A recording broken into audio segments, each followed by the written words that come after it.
कभी आपने इस बात पर गौर किया है कि जब हम किसी चीज के पीछे बहुत ज्यादा भागते हैं तो वो हमसे उतनी ही दूर चली जाती है।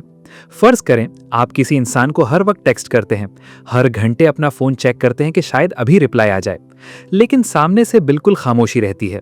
आप जितना उस इंसान को चेस करते हैं वो उतना ही पीछे हटने लगता है। फिर एक दिन आप थक कर फैसला करते हैं कि अब और नहीं।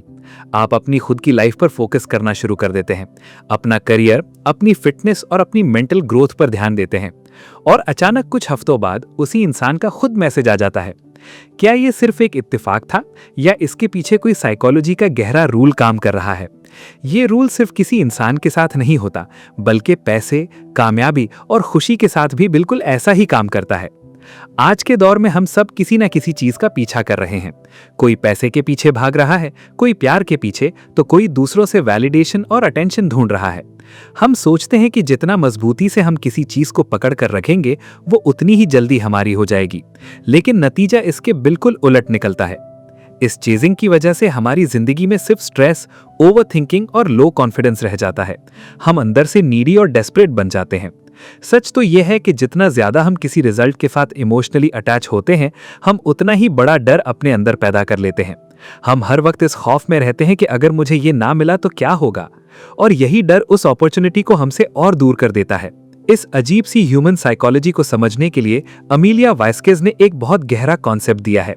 उनकी किताब master detachment and watch everything chase you इसी सोच पर बात करती है। डिटैचमेंट का लफ्ज सुनकर अक्सर हमें लगता है कि इसका मतलब दुनिया से कट जाना या किसी चीज की परवाह ही ना करना है, लेकिन यहाँ डिटैचमेंट का असल मतलब कुछ और ही है। असल में डिटैचमेंट का मतलब यह है कि आप अपने इमोशंस को किसी नतीजे के साथ जोड़ना छोड़ देते हैं। जब हम किसी चीज को लेकर बहुत ज्यादा अटैच हो जाते हैं तो हमारी सारी एनर्जी एक अजीब से खौफ में तब्दील हो जाती है। हम सोचने लगते हैं कि अगर मुझे ये नहीं मिला तो मेरी जिंदगी रुक जाएगी। फर्ज करें दो लोग एक ही जॉब इंटरव्यू के लिए जाते हैं। पहला इंसान अपने दिमाग में ये बिठा चुका है कि उसे हर हाल में ये जॉब चाहिए। उसका पूरा सेल्फ वर्थ इस एक इंटरव्यू पर टिका है। दूसरा इंसान सोचता है कि मैं बस अपनी तरफ से पूरी मेहनत करूंगा, बाकी जो होगा देखा जाएगा। अब अगर हम ह्यूमन साइकोलॉजी के नजरिए से देखें तो प्रेशर हमेशा हमारी परफॉर्मेंस को नीचे गिराता है। पहला इंसान इस खौफ की वजह से घबरा जाएगा और उसके अल्फाज अटकने लगेंगे, जबकि दूसरा इंसान बिल्कुल रिलैक्स्ड होगा और कॉन्फिडेंटली बात करेगा। यही वजह है कि दूसरा इंसान ज्यादा बेहतर परफॉर्म करता है और कामयाब हो जाता है। हमारा फोकस हमेशा हमारी तैयारी पर होना चाहिए, उसके नतीजे पर नहीं, क्योंकि जब रिजल्ट का डर दिमाग से निकल जाता है तो हमारा असली पोटेंशियल खुद ब खुद बाहर आने लगता है। ये डर और बोझ असल में हमारे अंदर एक ऐसी नीडीनेस पैदा करते हैं जो लोगों को और कामयाबी को हमसे दूर भगाती है, चाहे वो रिलेशनशिप्स हो, दोस्ती हो, बिजनेस हो या फिर कोई क्रिएटिव काम। आप जितना ज्यादा दूसरों से वैलिडेशन चाहेंगे, आप उतने ही कम अट्रैक्टिव लगने लगेंगे। इंसान की फितरत है कि वो उस चीज से दूर भागता है जो उस पर बोझ बनती है। इस बात को समझने के लिए एक यूट्यूब क्रिएटर की मिसाल लेते हैं। एक क्रिएटर वीडियो अपलोड करने के बाद हर 10 मिनट में अपने व्यूज चेक करता है। वो परेशान रहता है कि लोग उसकी वीडियो क्यों नहीं देख रहे। उसकी सारी एनर्जी उस फ्रस्ट्रेशन में जाया हो रही है। वही दूसरा क्रिएटर अपनी वीडियो अपलोड करता है और उसे भूलकर अपने नए कंटेंट की क्वालिटी बेहतर करने पर लग जाता है। अगर हम लॉन्ग टर्म में देखें तो जीत हमेशा दूसरे क्रिएटर की ही होगी, क्योंकि उसने अपने आप को नंबर्स के बोझ से आजाद कर लिया है। वो अपने पैशन और प्रोसेस पर ध्यान दे रहा है, और यही आजादी उसके कंटेंट में नजर आती है, जो लोगों को नेचुरली उसकी तरफ खींचना शुरू कर देती है। जिंदगी का एक बहुत बड़ा और कड़वा सच यह है कि लोग उनकी कदर कभी नहीं करते जो खुद अपनी कदर नहीं जानते। अगर आप खुद को इंपॉर्टेंट नहीं समझेंगे तो दुनिया भी आपको इंपॉर्टेंस नहीं देगी। एक ऐसे एम्प्लॉय के बारे में सोचिए जो हमेशा अपने बॉस की हर बात पर हाँ कहता है। उसने कभी अपनी कोई बाउंड्री सेट नहीं की। वो हर वक्त अवेलेबल रहता है इस उम्मीद में कि शायद उसे प्रमोशन मिल जाए या उसकी तारीफ हो, लेकिन होता इसके बिल्कुल उलट है। लोग उसे फॉर ग्रांटेड लेने लगते हैं। उसके टाइम और उसकी मेहनत की कोई वैल्यू नहीं रहती। अब इसके मुकाबले में एक और एम्प्लॉय को देखें जो अपना काम पूरी ईमानदारी से करता है, लेकिन अपनी बाउंड्रीज और अपनी सेल्फ वर्थ को अच्छी तरह जानता है। वो कॉन्फिडेंटली ना कहना जानता है। ऐसे इंसान की ना सिर्फ इज्जत की जाती है, बल्कि कामयाबी भी ऐसे ही लोगों के कदम चूमती है, क्योंकि उसके अंदर वो डेस्परेट नीडीनेस नहीं होती जो लोगों को दूर भगाती है। अमीलिया इस किताब में एक और बहुत जरूरी बात समझाती हैं। वो कहती हैं कि हमें अपनी एनर्जी सिर्फ उन चीजों पर लगानी चाहिए जिन्हें हम वाकई कंट्रोल कर सकते हैं।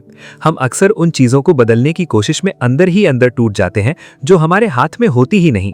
हम अपने एक्शंस, अपनी हैबिट्स और अपने माइंडसेट को तो कंट्रोल कर सकते हैं, लेकिन हम दूसरे लोगों के फैसले, मार्केट के उतार चढ़ाव, मौसम या लोगों की हमारे बारे में राय को कंट्रोल नहीं कर सकते।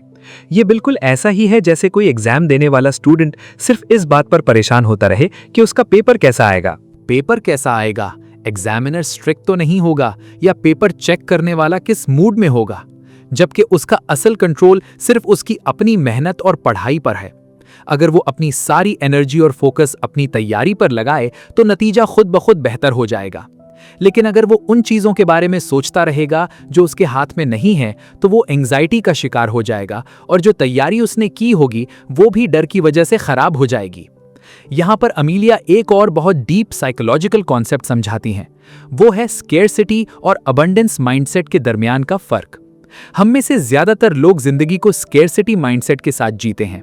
हम हर वक्त इस खौफ में रहते हैं कि अगर ये एक अपॉर्चुनिटी मेरे हाथ से निकल गई तो फिर आगे क्या होगा, अगर ये जॉब चली गई तो मेरा क्या बनेगा, अगर ये इंसान मेरी लाइफ से चला गया तो मैं अकेले कैसे जीऊंगा। ये जो कमी और डर का एहसास है, ये हमारे अंदर एक डेस्परेशन पैदा करता है।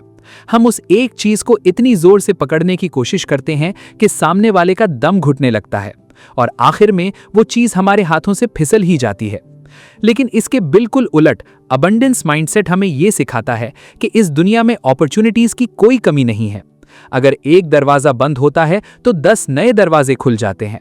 अगर कोई बिजनेस डील अचानक कैंसिल हो जाए तो अबंडेंस वाला इंसान ये नहीं सोचता कि उसकी जिंदगी खत्म हो गई, बल्कि वो ये सोचता है कि जरूर इससे बेहतर कोई रास्ता खुलने वाला है।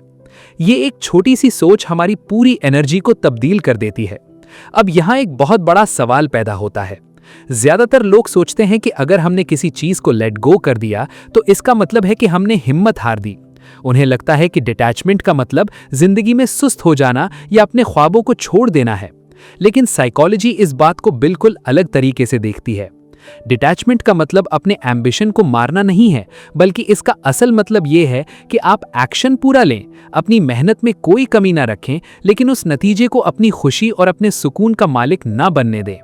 एक किसान इस बात की सबसे बेहतरीन मिसाल है। एक किसान पूरी मेहनत से जमीन में बीज बोता है।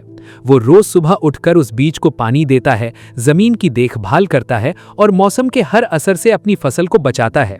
लेकिन क्या वो हर अगले दिन मिट्टी हटाकर देखता है कि बीज कितना बड़ा हुआ? नहीं, वो पूरी मेहनत करने के बाद उस प्रोसेस पर भरोसा करता है। वो जानता है कि अगर उसने बीज को जबरदस्ती बाहर खींचने की कोशिश की तो वो उगने से पहले ही टूट जाएगा। बिल्कुल इसी तरह हमें भी अपनी जिंदगी में अपने एक्शन और अपने हिस्से का काम पूरी ईमानदारी से करना चाहिए और फिर उस नतीजे को जबरदस्ती कंट्रोल करने की कोशिश नहीं करनी चाहिए। जब हम अपने नतीजों को लेकर इस तरह रिलैक्स हो जाते हैं तो हमारी जिंदगी में एक अजीब सा सुकून आता है। इस किताब में अमीलिया इसे इनर फ्रीडम का नाम देती हैं और यही असल कामयाबी है। जब आपकी खुशी, आपका मूड या आपका सेल्फ वर्थ इस बात पर डिपेंड करना छोड़ दे कि लोग आपके बारे में क्या सोचते हैं, या आपके पास कितना पैसा है, या सोशल मीडिया पर लोग आपको कितना पसंद कर रहे हैं, तब आप सच में आज़ाद हो जाते हैं। और इस आज़ादी की एक बहुत दिलचस्प साइकोलॉजी है। इंसान की फितरत है कि वो हमेशा उस चीज़ से मुतासिर होता है जो उस पर डिपेंड नहीं करती। जब दुनिया ये देखती है कि आपको उनकी वैलिडेशन या किसी की हाँ की ज़रूरत नहीं है, तो वो खुद आपको वैलिडेशन देने लगती है। जब आप लोगों को या अपॉर्चुनिटीज़ को डेस्परेटली चेस करना छोड़ देते हैं तो वो नेचुरली आपकी तरफ खींची चली आती हैं।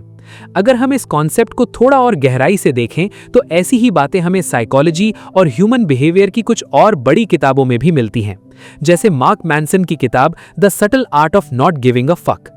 ये किताब भी हमें यही सिखाती है कि हमें चीज़ों को अपने दिमाग पर सवार नहीं होने देना चाहिए। हालांकि दोनों में थोड़ा सा फर्क जरूर है। मार्क मैनसन का फोकस इस बात पर है कि हमें समझदारी से चुनना है कि किस चीज को अहमियत देनी है और किसे नहीं, जबकि अमीलिया का पूरा ध्यान उस अनहेल्दी लगाव को खत्म करने पर है जो हमारे अंदर डर और एंग्जाइटी पैदा करता है। इसी तरह एक और बहुत मशहूर किताब है the courage to be disliked. ये किताब भी हमें यही फिलॉसफी सिखाती है कि दूसरों से तारीफ सुनने की आदत को छोड़ दें और अपने हिसाब से जीना शुरू करें। और अगर हम इन बातों को जेम्स क्लियर की किताब एटॉमिक हैबिट्स के साथ मिलाकर देखें तो एक बहुत जबरदस्त कॉम्बिनेशन बनता है। एटॉमिक हैबिट्स में सिखाया गया है कि अपने रिजल्ट्स के बजाय अपने रोज के सिस्टम्स और अपनी आदत पर फोकस करें। और अमीलिया की किताब भी यही समझाती है कि अपने नतीजों से डिटैच हो जाएं और अपने एक्शंस और प्रोसेस को अपना पूरा ध्यान दें। जब हम इन दोनों बातों को मिलाकर देखते हैं तो हमारे सामने एक ऐसी जिंदगी का रास्ता खुलता है जहां हमारी मेहनत तो पूरी होती है, लेकिन उसमें हारने या खोने का खौफ बिल्कुल नहीं होता।